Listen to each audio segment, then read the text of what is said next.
Halo Sobat Puslapdi, kembali lagi bersama Ruang Cakap Pagi Siniar Puslapdi.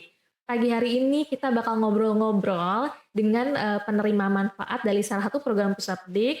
Ayo ada yang bisa tebak nggak? Kita bakal ngobrol-ngobrol sama program apa? Ya kita bakal ngobrol-ngobrol dengan program beasiswa Afirmasi Pendidikan Menengah.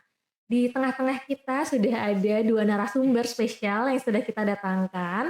Di sini ada Adik Arman dan juga Ibu Sri yang nantinya akan memperkenalkan diri lebih lanjut ya.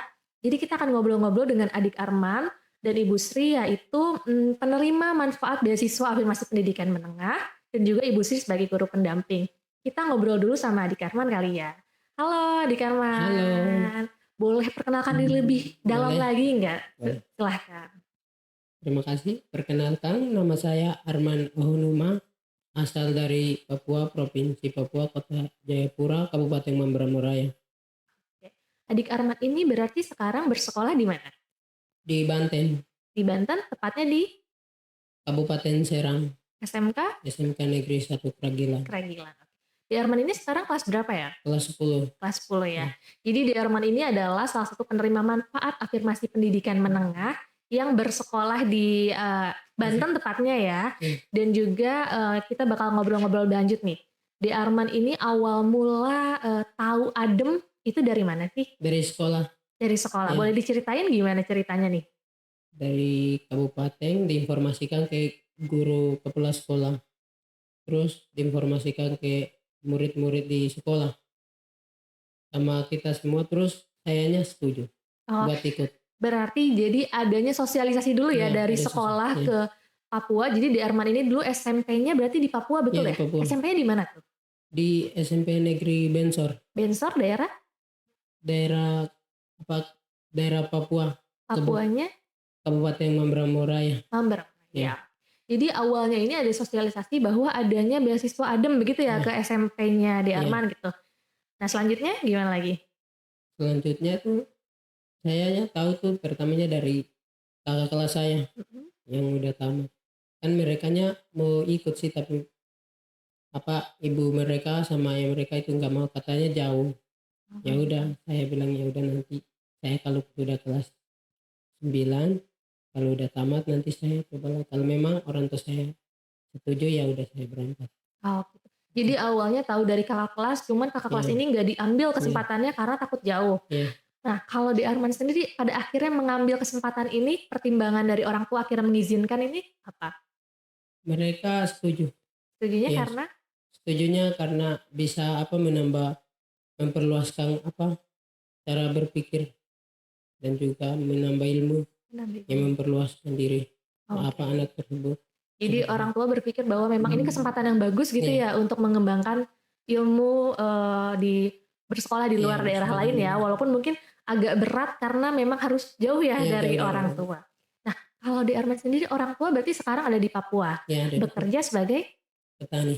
petani. Iya, Oh, dua-duanya bertani di Papua iya, ya. Oke.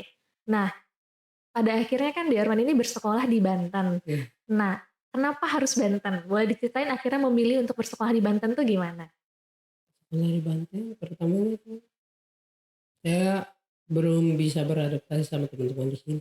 Tapi cara pergaulan mereka itu sama di Papua itu beda, makanya saya berusaha supaya beradaptasi, terus bisa bersama dengan mereka, terus ngobrol ngobrol bareng itu kata-katanya tuh enggak kasar. Oh, tapi awal mula memilih Bantennya kenapa nih? Kan banyak kalau di afirmasi pendidikan menengah ini kan program untuk disekolahkan di Pulau Jawa ya, seluruh Iya. Pulau Jawa dan juga ada Bali. Nah, akhirnya kenapa spesifik di Arman memilih Banten deh gitu? Kenapa?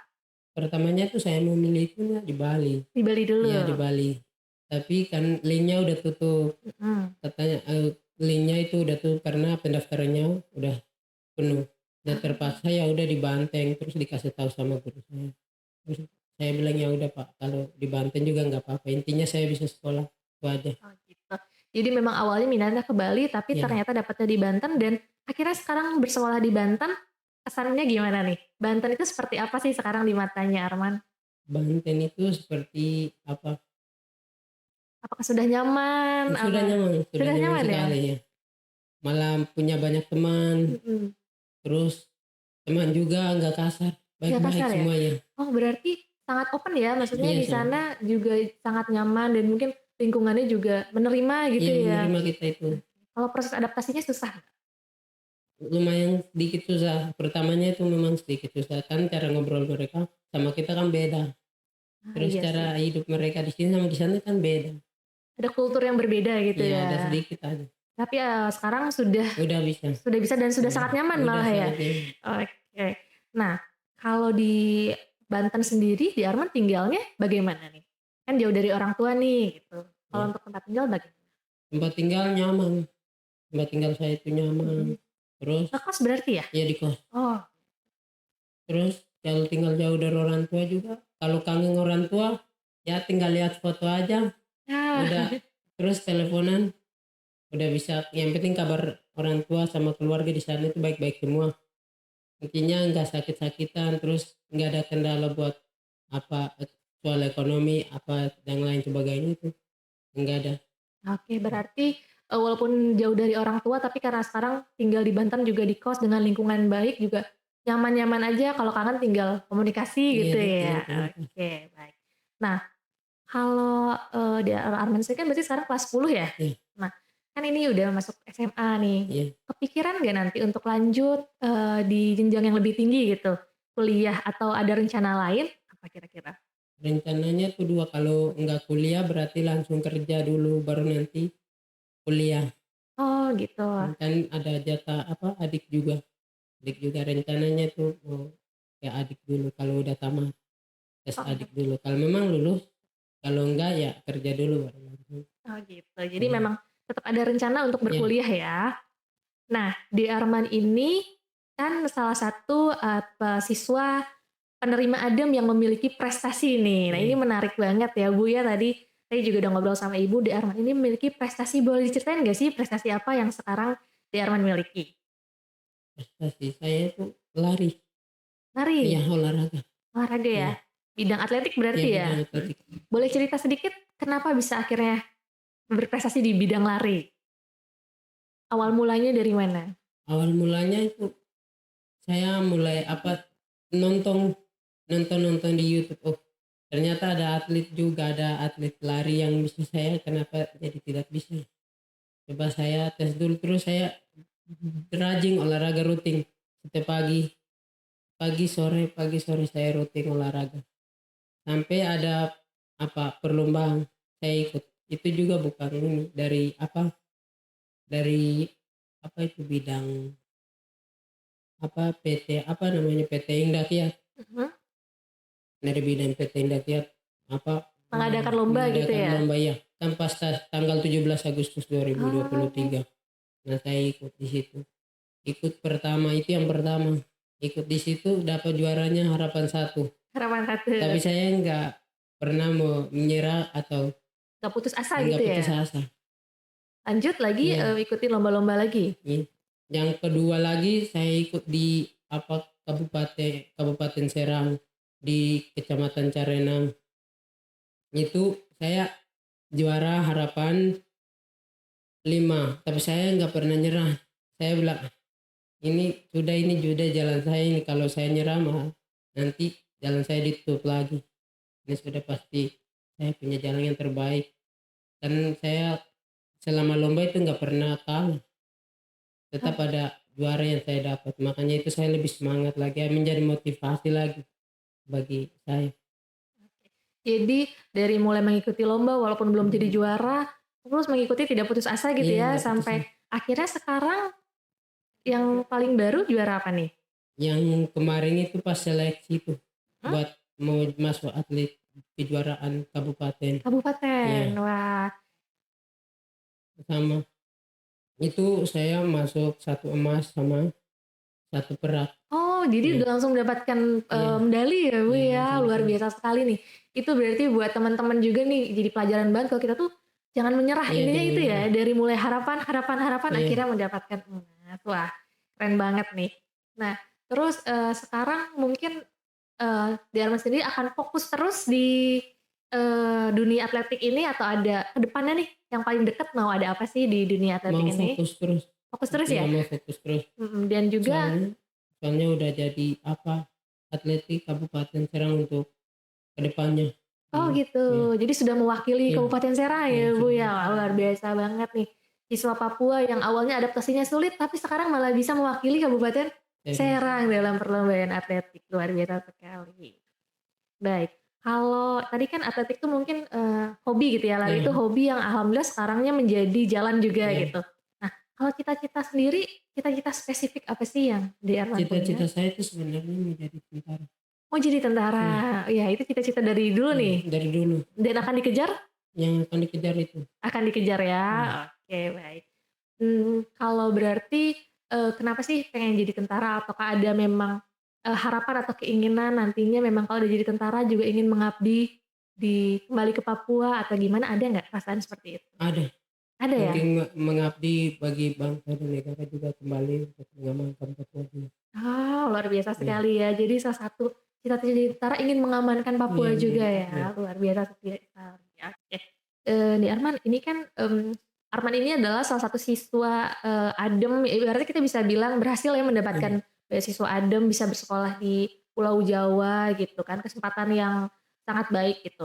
Nah boleh dong, di Arman ini kasih semangat atau pesan-pesan buat teman-teman di Papua mungkin sekarang yang masih ragu untuk ikut beasiswa adem ini, karena mungkin pertimbangan-pertimbangan Iya, seperti takut ke Jawa dan lain-lain, boleh dong kasih sedikit kata-kata dan semangat buat teman-teman di Papua? terima kasih. Buat teman-teman di Papua yang masih di bangku SMP atau SMA, tetap semangat. Jika ada kesempatan, jangan pergunakan kesempatan itu buat berfoya-foya aja. Tetap semangat mengejar mimpi, karena impian kita itu untuk membangun dan bisa mensemangati orang tua kita, keluarga kita di sana. Dan jangan jangan lupa juga setiap pekerjaan atau apa yang kita lakukan itu harus dimulai dengan doa, karena doa itu adalah salah satu kunci keberhasilan untuk kita semua. Terima kasih. Oke, bagus sekali nih. Jadi buat teman-teman di Papua, tetap semangat, jangan lupa berdoa Iya, juga dan jangan pernah takut untuk mencoba iya, hal yang baru terutama untuk beasiswa adem ini iya, ya. Boleh teman-teman coba dan jangan takut gitu iya. ya. Oke, terima kasih ya buat di Arman. Selanjutnya kita akan ngobrol-ngobrol dengan Ibu Sri nih, selaku guru pendamping dari Adem. Mungkin Bu Sri boleh dong kita perkenalkan diri dulu nih. Sebenarnya Bu Sri ini siapa sih? Monggo Bu. Oke, baik Mbak. Dengan saya sendiri, nama saya Sri Ngatur. Saya guru SMK Negeri 1 Keragilan. Di sini saya selaku guru pendamping ADEM, Afirmasi Pendidikan Menengah. Seperti itu. Oke, baik. Nih, sekarang statusnya adalah guru pendampingnya Arman juga nih ya, Bu ya. Betul Oke. sekali sampai sekarang Sampai ini. sekarang ya, Bu ya. Ya. Baik. Bu Sri sendiri dari kapan sih Bu menjadi guru pendamping Adem? Mungkin kalau dijawab juga bisa kaget Mbak ya. Iya, gimana nih, Bu? Rata-rata memang baru 1 tahun, 2 tahun. Tapi saya dari awal Mbak.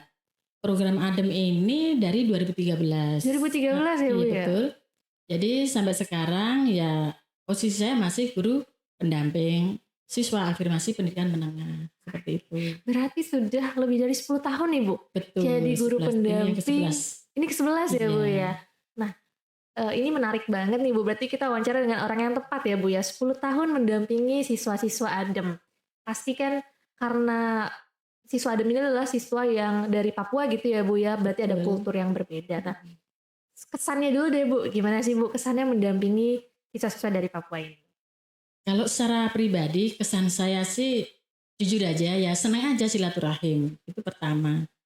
Karena kita lebih mengenal luas ya dari saya di posisi bagian barat, ini kan di bagian timur. Timur. Oh ini loh NKRI ternyata ya luar biasa seperti itu. Jadi memang sebenarnya jadi membuka mata kita lebih luas gitu ya, Bu ya, dengan menjadi Betul, guru pendamping heeh, ini ya. iya. Dan kalau perasaannya gimana, Bu? Apakah sangat senang atau gimana, Bu? Kalau senangnya di saat ya mereka ini pertama berhasil seperti itu. Yang kedua, eh, dia ini bisa bertambah pengalamannya, bisa menyesuaikan di lingkungan itu senang banget juga dan bisa berbaur terutama seperti itu.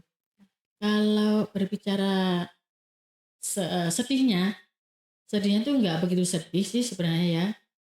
Itu mungkin karena kita harus bisa menghadapi atau melayani, lebih melayani karena siswa A sampai itu pasti kan berbeda karakter.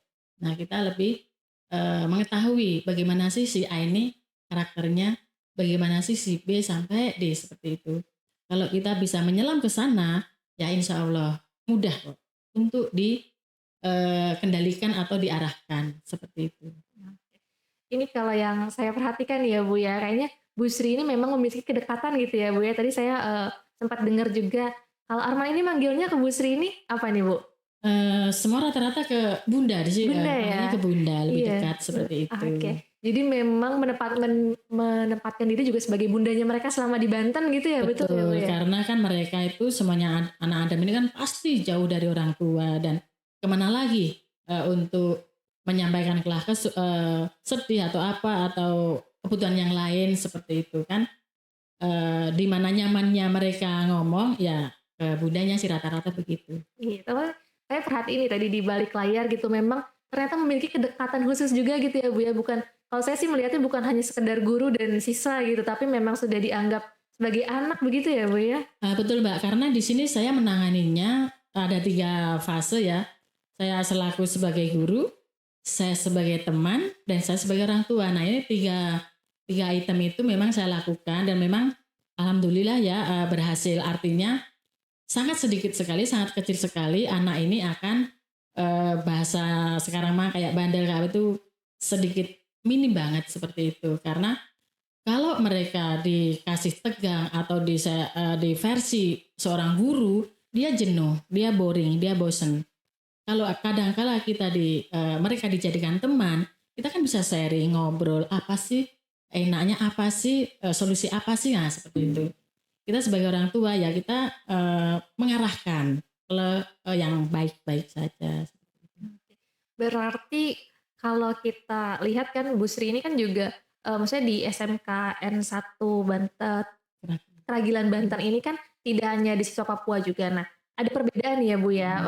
Apakah perbedaan yang paling menonjol apa sih Bu memperlakukan teman-teman dari Papua sama teman-teman biasa atau memang sama aja atau bagaimana Bu? Kalau kebiasaan atau perbedaan itu pasti. Nah, tergantung kembali lagi kepada kita atau saya untuk cara melayaninya. Kalau yang dari Adem ini atau Papua Barat atau Papua Selatan ya, ini Papua aja lah. Ini sebenarnya kita menyelam dulu, mendekati dulu pendekatan. Si A si B ini seperti apa sih, kesukaannya apa, bagaimana cara komunikasinya. Kan ada yang bisa dihadapi dengan halus, ada yang bisa dihadapi dengan agak kencang dikit. Nah seperti itu. Kalau siswa lokal ini lebih gimana ya? Sebenarnya nggak jauh beda juga. Ya kembali lagi cara menghadapinya atau melayaninya. Pada dasarnya seperti itu sih Mbak. Baik, jadi memang tergantung cara membina kitanya gitu ya Bu Betul, ya, karena cara kita melayaninya dan menghadapinya, mendampinginya. Seperti itu. Oke, baik Bu. Nah kan dengan karakter yang berbeda-beda gitu dan sekarang saya dengar Arman ini juga salah satu siswa berprestasi gitu kan ya Bu. Kita cerita sedikit soal Arman dulu nih. Ini pasti kan beliau bisa berprestasi ini kan juga ada di belakang ada seorang ibu nih. Nah ibu sendiri melihatnya bagaimana sih Bu Arman bisa sampai berprestasi ini gitu? Kalau Arman ini saya lihat di awal masuk Mbak ya, saya seperti biasa, saya di awal masuk itu di bulan Juli masuk sekolah semuanya kelas 10 atau kelas 1. Itu saya tanya dulu one by one, satu persatu. Kesukaan kamu, contoh di olahraga ya, kesukaan kamu olahraga di apa sih? Nah terus akhirnya ketemu nih, oh berarti saya harus mensupport, contoh si Arman sukanya lari, atletik. Berarti saya dorong, saya support di atletik, seperti itu. Nah, setelah itu saya juga kebetulan untuk menilai atau melihat, memantau namanya atletik, kebetulan di bidang saya dulu juga iya. Jadi saya tahu, oh ini basicnya anak ini bagusnya di lari, contoh lari pendek, menengah atau jauh. Ternyata dia cocoknya di lari jarak jauh gitu. Makanya karena dia juga suka lari juga kebetulan, nah makanya ada event lomba, saya coba juga. Gimana kalau daftar lari nih, ada lomba tuh. Mau bunda. Nah, udah kita daftarkan lagi. Ya alhamdulillah hasilnya berat tangga kan dari tangga 1 dulu nih Mbak. Nggak mungkin langsung tangga 10 kan. Seperti itu. Oke, jadi memang awal mulanya ditanya dulu minatnya juga ya Bu ya, dan kemudian Betul. dibantu difasilitasi sampai akhirnya bisa meraih anak tangga yang lebih atas gitu ya Bu Heeh, ya, ya luar jadi biasa. menyelesaikan keinginan hatinya dan pasnya gitu. Pasnya, baik. Mhm. Nah kalau selain Arman gitu Bu, ada cerita-cerita nggak sih Bu tentang siswa-siswa adem gitu yang mungkin berprestasi lainnya atau yang sekarang mungkin udah sukses atau apa, ada nggak sih Bu cerita-cerita dari SMK N1 Ranggelan nih terutama ya? Baik Mbak, kalau masalah adem prestasi itu sebenarnya banyak nih Mbak di SMK Negeri 1 Keragilan ini. Ini Arman yang kesekian, ada juga yang di bela diri, olahraga bela diri juga ada, itu Merpati Putih juga, mereka itu juga ikut event-event ya, alhamdulillah juga juara, minimal juara 3 dia ada di tingkat kabupaten. Nah ini sedang melangkah ke tingkat provinsi. Di tarinya juga ada di tingkat provinsi, kebetulan kemarin juga ada yang tingkat provinsi itu juara 3 atau perak, perunggu itu juga ada. Kemudian di lain prestasi lain itu ya kayak di Paskibra itu ada juga. Nah, lalu untuk yang sudah lulus ya tadi ya, udah lulus, Alumni ya? untuk alumni bersyukur juga saya dengarnya sangat senang banget juga karena setelah dari SMK eh, mereka ini mau kuliah ternyata karena dia ikut sama nenek itu nggak ngizinin untuk kuliah karena jauh katanya ya. Makanya saya arahkan untuk ada lowongan BUMN. Nah di sana eh, ikut daftar BUMN Mbak ya, karena daftar di pusat. Nah itu tidak juga semudah itu. Ada beberapa filter-filter yang harus dilalui. Nah itu di sana sekarang namanya tuh Yusmina Mersimovu. Sekarang dia sudah diterima dan kerja udah dari 2020 itu di BUMN Manokwari. Menarik banget ya Bu, berarti memang siswa-siswa Papua ini memiliki potensial yang sangat besar gitu ya Bu ya, Banget kalau berprestasi. potensinya. Makanya kita Betul. cara mengarahkan dan untuk kita sebagai jembatan seperti itu. Jadi memang berprestasinya tidak hanya di bidang olahraga, akademik juga, tari juga ya Iya Bu ya, betul. luar biasa sekali memang potensi-potensi dari teman-teman ini. Nah tadi kan Ibu bilang juga tergantung kita gitu ya Bu ya, gimana cara membinanya juga gitu. Betul. Nah boleh dong Bu sekarang sampaikan ada nggak sih Bu pesan atau tips atau trik gitu ya Bu ya, buat mungkin guru-guru pendamping lainnya gitu Bu untuk menghadapi teman-teman ini, apa boleh deh Bu disampaikan? Baik Mbak, terima kasih. Pada dasarnya kalau bagaimana cara menghadapi atau melayani siswa afirmasi ini, sebenarnya ada juga rekan-rekan yang tanya, baik itu lewat lisan atau chat atau di grup. Sebenarnya sudah saya sampaikan, kembali lagi ke diri kita Mbak ya. Nah kita mau pakai hati atau pakai apa gitu kan ya. Pada dasarnya lebih enak plong ya kita tuh menghadapi, melayani itu secara hati, ikhlas ya, ikhlas. Nah ikhlasnya seperti apa ini? Jangan pernah apa ya mengharapkan atau pamrih ya, karena kita itu menghadapi untuk anak-anak adem ini supaya berkembang nanti untuk kedepannya untuk mengisi RI ini supaya lebih bagus gitu. Kalau kita hanya ibaratnya eh, supaya kita dianggap baik atau gimana, enggak, jangan begitu. Ya kita tetap pakai hati. Pelayanannya ya ikhlas lah, Ikhlas. seperti itu. Jadi kuncinya itu adalah ikhlas gitu Ikhlas ya ya. Bu. Baik Ibu Sri, terima kasih banyak. Sama-sama. De Arman terima kasih banyak sudah berkenan sharing nih, sharing pengalaman dan juga banyak informasi dan juga pelajaran yang bisa kita ambil dari obrolan kita hari ini. Dan juga buat teman-teman yang masih bingung nih, afirmasi pendidikan menengah tuh apa sih gitu. Jadi afirmasi pendidikan menengah ini kita sebenarnya ada 3 kategori ya Bu ya. Ada Betul. untuk teman-teman Papua, repatriasi, dan Repatriasi, juga teman-teman di 3T ya ya. gitu. Jadi buat info lebih lanjutnya teman-teman semuanya bisa langsung cek di website kita ya, dan juga sosial media kita ya. Oke, akhir kata saya Selfie, saya ucapkan terima kasih banyak. Sampai bertemu di Ruang Cakap Pagi, Siniar Puslabdik selanjutnya. Dah.